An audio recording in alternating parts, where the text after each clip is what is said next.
Alors bonjour mes amis, on va voir aujourd'hui la suite de la série numéro un. Mais ces exercices sont de la deuxième leçon, c'est les ions et les atomes. Ça y est, on commence. Complétez les phrases suivantes.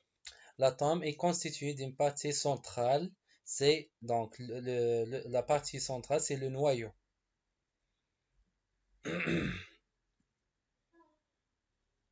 Chargé positivement. Donc la charge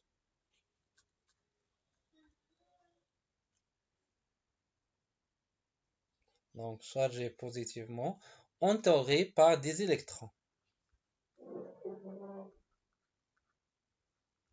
Donc les électrons chargés négativement.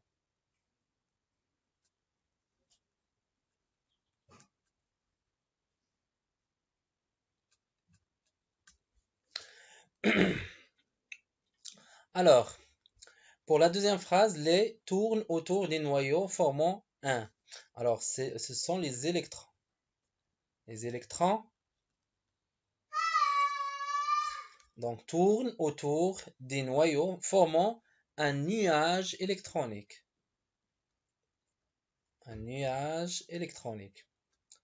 Donc, on sait que on ne peut pas détecter l'électron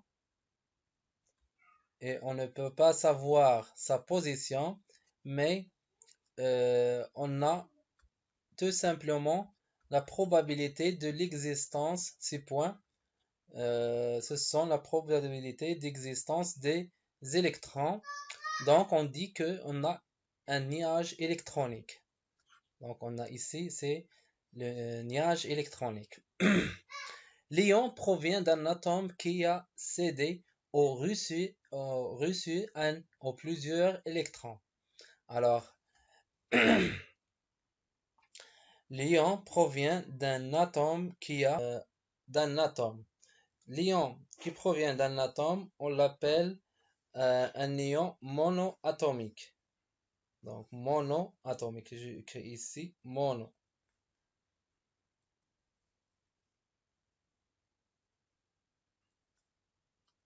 Donc, c'est un monoatomique. Mono, c'est-à-dire un. Monoatomique.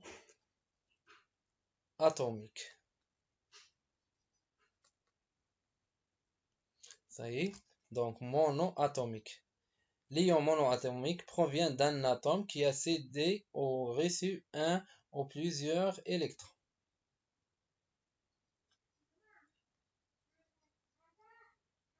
Ça y est. L'ion provient d'un groupement d'atomes, c'est l'ion polyatomique. Poly, c'est-à-dire plusieurs. Polyatomique. Ça y est. Polyatomique provient d'un groupement d'atomes. On a ici un groupement d'atomes. Ça y est. Ayant perdu ou gagné un ou plusieurs électrons.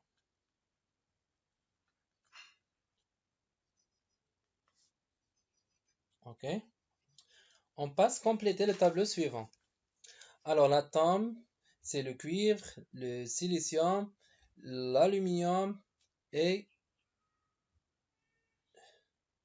je m'excuse, c'est le soufre. Alors, le cuivre, le soufre, l'aluminium et le fluor.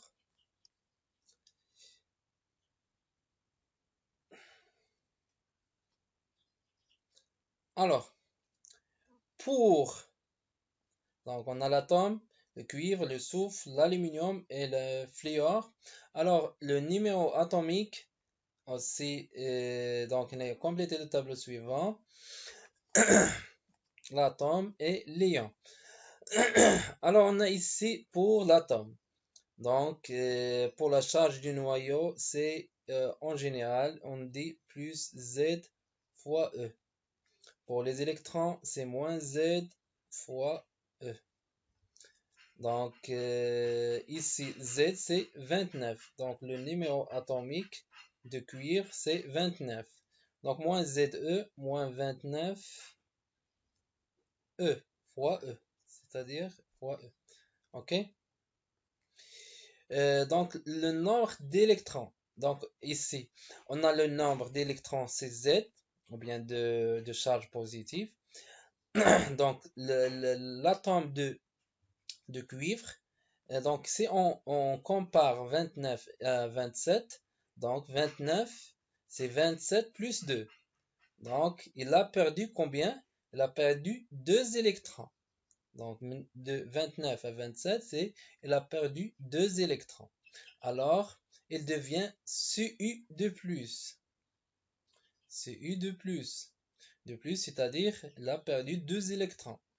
Alors, le nombre des électrons, lorsqu'il devient ion, pour le cuivre, Cu de plus, ça y est. Alors, la charge des électrons, c'est ce nombre d'électrons fois moins E. C'est moins 27 E. Ça y est, fois E. La charge des noyaux, elle reste la même. Donc pour les charges, la charge des noyaux, elle ne change pas.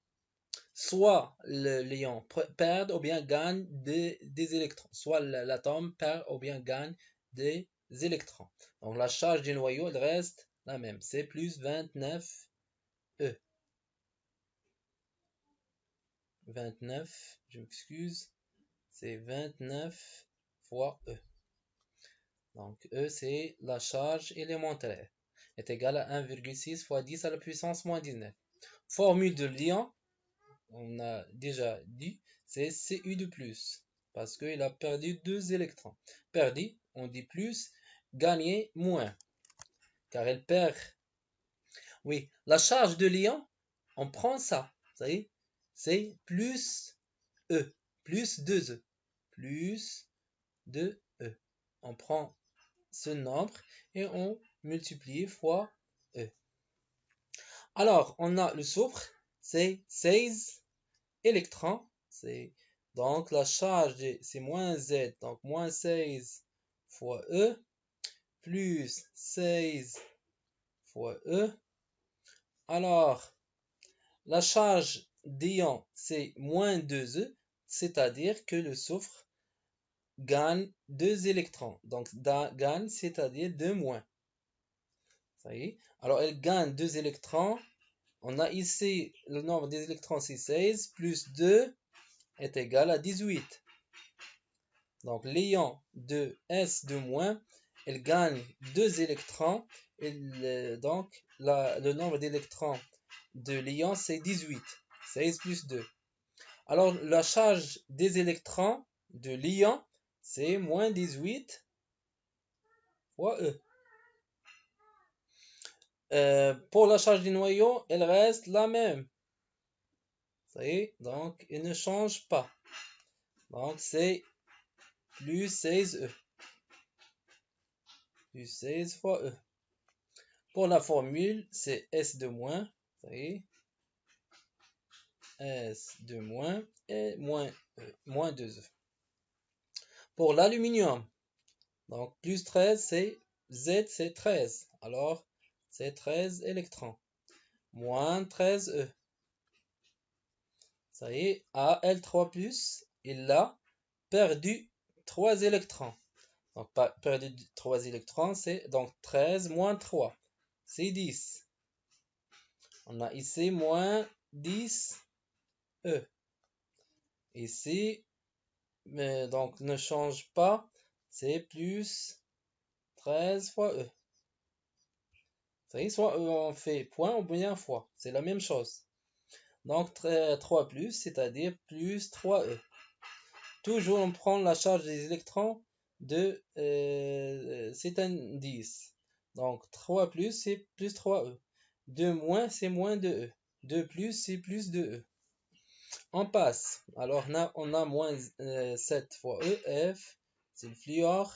Donc 7 électrons et 7 charges positives. Donc plus 7 E. Donc 8, c'est-à-dire 7 de 8. Et là, gagner un électron. Donc, si vous voulez, F moins. Si vous voulez, ici, moins E. Moins 1E, c'est moins E. Ok? Donc, il a gagné un électron. Les charges des électrons d'ion, c'est moins 8 E. Ça y est. Donc, toujours la charge du noyau de l'ion est égale à la charge du noyau de l'atome. Donc, il ne change pas. Les particules positives ne changent pas lorsque l'atome se transforme en ion. Alors, c'est plus 7 fois E. Et on a fini. Ça y est. Donc, il faut un peu de concentration et vous faites les choses avec des choses, vous faites les choses correctes. Ça y est. Alors, la charge de l'ion qui se produit d'un atome de fer, Fe, donc on a ici la charge d'ion. Ça y est, Q de l'ion. C'est plus 3,2 fois 10 à la puissance moins 19. Si on veut analyser ça avec il y a des gens qui ont remarquent ou bien analysent les choses. Donc Q est égal plus 3,2 fois 10 à la puissance moins 19, c'est-à-dire que c'est 2 fois 1,6 fois 10 à la puissance moins 19. Ça y est, plus. C'est-à-dire plus fois E. Ça y est, colon. Donc, c'est le Q de l'ion est égal plus 2 fois E. Donc, on peut dire que le fer donc, se transforme en Fe de plus. Il perd 2 électrons. Ça, avant de lire les questions, on peut conclure ces choses-là. Et après, on va répondre à ces questions. Quel est le type de cet ion? Alors, la charge de l'ion qui se produit, il faut faire ces choses-là. Ça y est? Donc, c'est un cation. C'est un ion positif. C'est un cation. Ion positif. Positif. On dit cation. Donc, il faut faire ça avant de répondre à ces questions. Donc, on a plus, c'est un ion positif. Si on a moins, c'est un ion négatif. Ça y est, sans faire ça. Donc, on dit cation, c'est un ion positif, car sa charge est un nombre positif. Quelle est la charge? Quelle est? Quelle est? Quelle est? Quelle est? Quel est EST? Donc, quel est le type de cet ion positif? Quelle est la charge d'ion avec la charge élémentaire? Donc, quelle est la charge avec la charge élémentaire? Plus E. J'ai pas compris la question. Quelle est la charge d'ion? On écrit la charge avec. Alors, Q est égal. Donc, vous faites ça. C'est plus 2 fois E. Ça y est. Expliquez. Donc, qu'est-ce qui se passe pour avoir cet ion? Donc, cet ion, donc l'atome de fer a perdu 2 électrons. Ça y est. Donc, a perdu 2 électrons pour transformer en ion. Pour transformer à cet ion. Ça y est. Donc, pour transformer. Je m'excuse pour l'écriture parce que j'ai pas de place ici. Donc, Fe a perdu 2 électrons pour transformer en Fe de plus. Bien, cet ion. Donnez le symbole de cet ion. Alors on se fait transformer. Donc, Fe a perdu 2 électrons pour transformer en cet ion. Donc, le symbole, c'est Fe de plus. Ça y est. Donc, une petite analyse. Il nous donne la réponse de toutes les questions de cet exercice. Ça y est. Donc, il faut un peu d'analyse pour bien comprendre l'exercice. Exercice 8. L'atome d'oxygène O se transforme en ion O2-. Alors, expliquez cette transformation. Calculer la charge d'ion O2- en coulomb, c'est on donne 1. Alors, l'atome d'oxygène se transforme en ion O2-. Expliquez cette transformation. Donc, l'oxygène O a gagné 2 électrons pour transformer en O2-. Vous voyez? Donc, je m'excuse pour l'écriture. Donc, on va...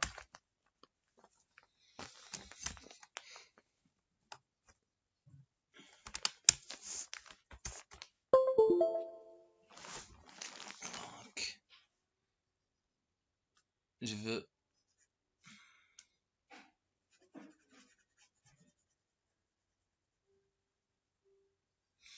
Parmi les commentaires que je n'écris pas bien. Donc, je m'excuse pour l'écriture parce que j'écris par tablette. Alors, expliquer cette transformation, on dit que l'atome d'oxygène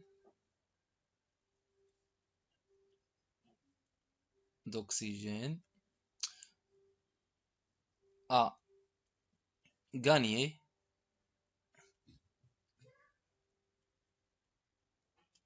2 électrons. Vous voyez, 2 électrons et se transforme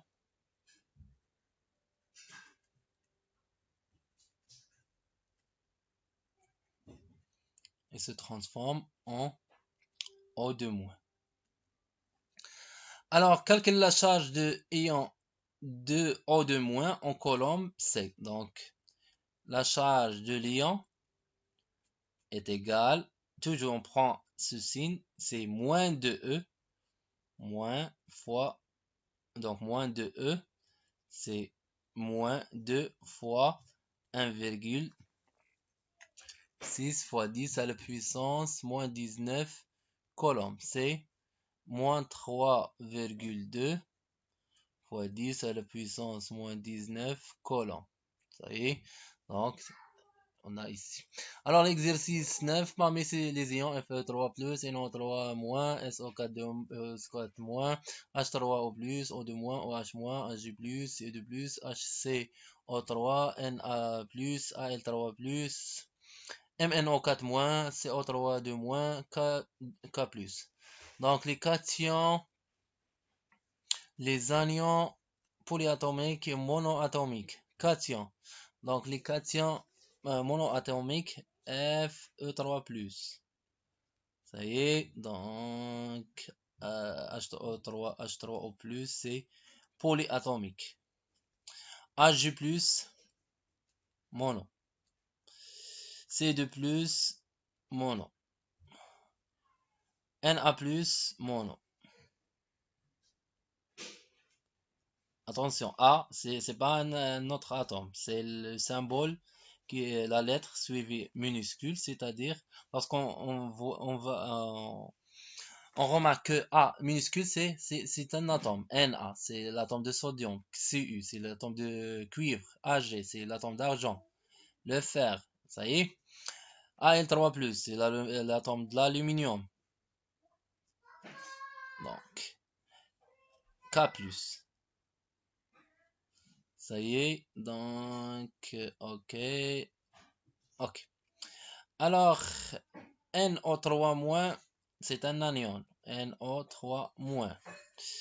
SO4-2-. SO4, O4-.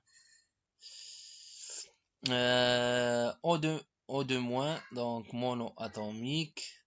OH-, polyatomique. HCO3-, polyatomique. MnO4-, MnO4-, polyatomique. CO3-2-. de moins polyatomique et on a terminé cette série. Donc, au revoir et merci de votre attention.